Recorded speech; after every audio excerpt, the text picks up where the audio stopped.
La politique logement du gouvernement Macron s'appuie sur deux postulats et un impératif. 1. Les Français paient trop cher leur habitat. 2.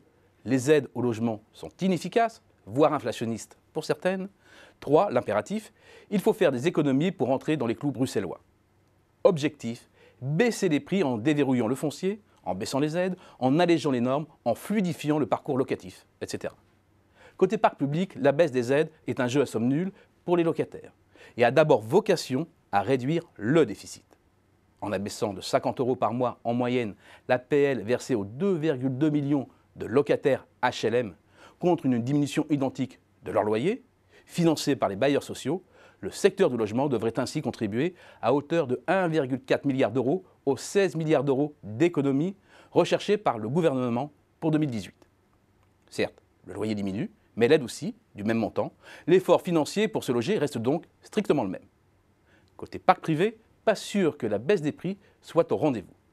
La baisse des loyers du privé reste suspendue à la promesse d'un choc d'offres.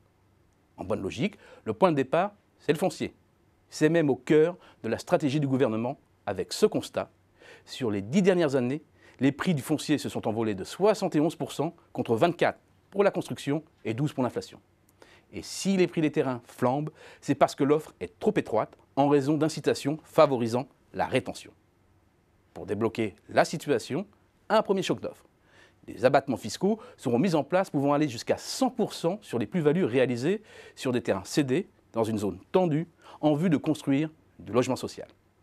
La mesure est limitée dans le temps afin de précipiter les cessions et ainsi faire reculer les prix du foncier.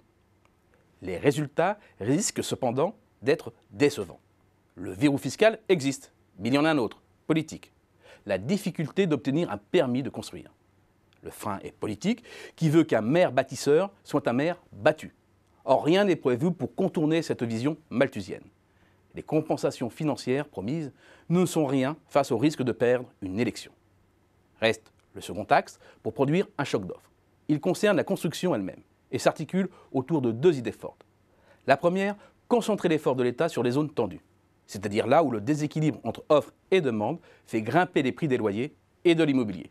Île-de-France, Côte d'Azur, grandes métropoles régionales. La seconde, réduire les coûts de construction. C'est dans cette optique qu'il faut aborder le recentrage du dispositif fiscal Pinel, même chose pour le PTZ. La construction de 80 000 logements étudiants rentre aussi dans ce cadre, la pénurie étant forte dans les zones tendues.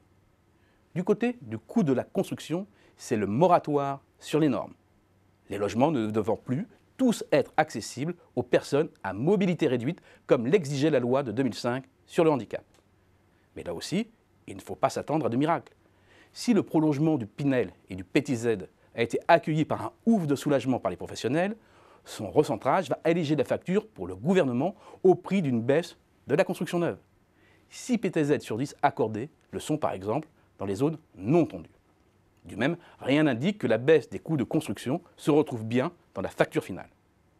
Mieux loger les Français, pour moins cher, l'ambition est grande. Mais les moyens sont trop limités et trop focalisés sur l'objectif d'économie. Se recentrer sur les zones de pénurie aurait un sens si le gouvernement y allouait plus de moyens grâce aux économies qu'il opère ailleurs. Ce n'est pas le cas.